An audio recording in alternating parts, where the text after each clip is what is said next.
On their way from the 1200-meter marker, and La Cotier is one of the trailers early on with Storybook.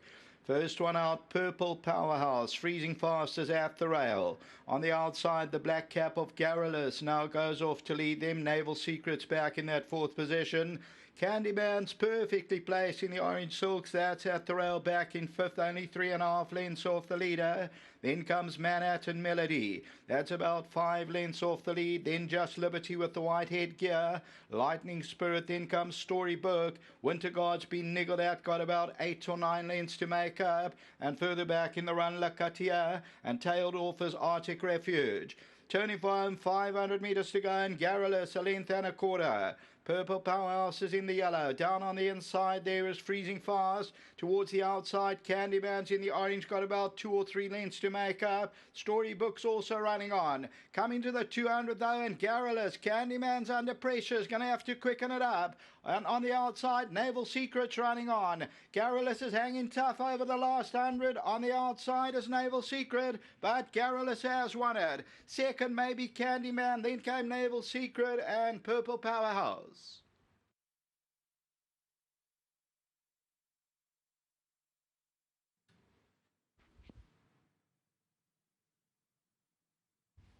So the winner is number 10, GARRULOUS.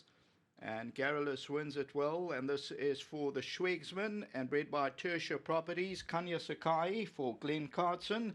And number 10, it pays up 640 and 180. Second to number 5, Candyman. Third to number 9, Naval Secret. Fourth to number 6, Purple Powerhouse. The third favourite was number 5, Candyman. Just Liberty's further back in the run. And then came Winter Guard. So GARRULOUS took the lead shortly after the start and continues to find the son of Byword. It's the 2-year-old against the elder, although in August they do turn a year older. But GARRULOUS continues to dig in and goes on to score in the open year at Hollywoodbets Greyville. Second race starts off our bipart. The pool is 63,000. Back to the studio.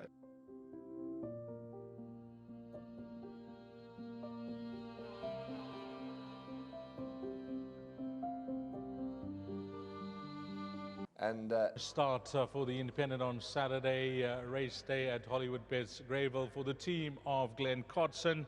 And well done to his owners here, the late Bernie Swegman and Howard Swegman, big supporters of the game. And Kanya Sakai doing duty for Glenn Codson. And well done to the breeders as well. That's Tertia Properties. Congratulations to all concerned. And the stable's in excellent form. And I think it's a fitting start for Glenn because he's got a massive day ahead of him. Firstly, Glenn, stable's looking bright, looking good. Things are going according to plan. Absolutely. John's done a fantastic job in keeping them ticking over.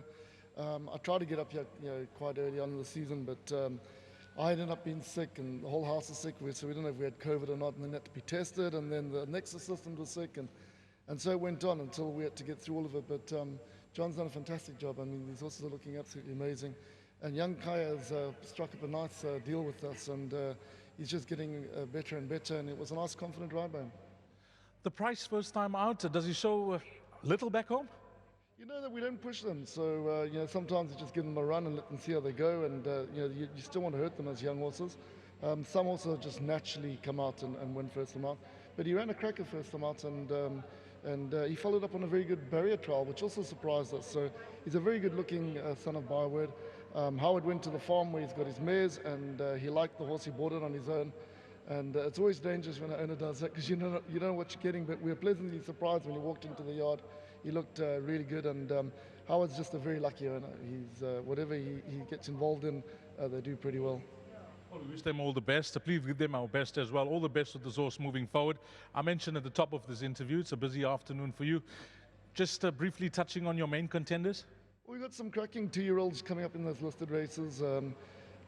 We've got the 2 fillies. They're 2 very nice fillies. They're working companions from day one. And you know, unknown because Jasmine hasn't, she's only had 1 run, 1 win. But she won really impressively, beating some really strong form line from Justin's yard, bringing it from Cape Town. So I think she's a big runner. The stable companion on work is possibly doing a little bit better. And she's also a super filly, I mean an active war filly, then I think she'll go really well. We're obviously taking on the Joburg fillies. We don't know how good they are. And then we've got a very smart colt running in the next race, the Master of Fate colt. He's a really smart horse. He hasn't got the best draws. He came from off them last time out. I think he's a big runner as well. And I'd also add in our fillies in the Tibishina. Both are working exceptionally well. The one that's got a bad draw, Point of Sale, she's a filly that has got tremendous burst of speed, so she comes from off them. And I think the 1400 is going to suit it down to the ground. And the other filly, Marcus said, is working like a winner, so hopefully we'll be quite competitive there. And just one more I think I should talk about is Follow the Stars. She's out of a Galileo mare by Silvano. She's lightly raced. She ran an absolute cracker in the Guineas where she was taken up on the stable companion, most crucial stage of the race, and possibly could have run third in the Guineas. She's a filly that could split the top 3 fillies. So add into your exotics. Thanks for that. Some valuable input there, Glenn, and all the best to yourself and the team in the rest of the afternoon as well. Thank you very much. Well done to our winning trainer, Glenn Cotson. Let's get Kanya Sakai in, and it's just amazing how a little support can do so much for your confidence, Kanya, because you're getting some chances from Glenn, and you're certainly delivering and you're riding very well, so well done with that. Yes, Mr. Des, thank you, sir. Firstly, I want to say a big thank you to Uncle John. He's been supporting me last season and this season as well. Since I started riding work for them, he's been giving me those rides, decent rides. And thank you to the boss, Mr. Kotsin, and the owners in the stables, all the connections. I appreciate their support. Were you surprised that you got over so easily from the draw? Not really. It's just I was a bit worried about the draw because the Scott will jump slow a bit. So that was my worry. Now we're going to the bend in Crown Wide. But he went in last and then came out very easily. Went to the front easily and then was just doing a pace work. Well, great ride. Anything from yourself later on today? You like anything else? With my rides, I can't comment much today. It's a tough day. And because I got in race 4, I got a horse for Mr. Miller, Crushing Force. Got quite a nice form, but it's a competitive field. So I just ride him as I find him. And then race 9, I got for Mr. Riverland, the Solid Road. It's a nice horse, draw 1. I'll ride him as I find him as well. How many winners now? 52, sir. Well, keep up the good work and a nice start to the day, Kanya. Thank you, thank you. Well done to young Kanya Sakai, and race number 1, 10, 5, 9, and 6 is the order of finish. Up next will be the start of the exotics. It's the bar pot, 11:45, quarter to 12.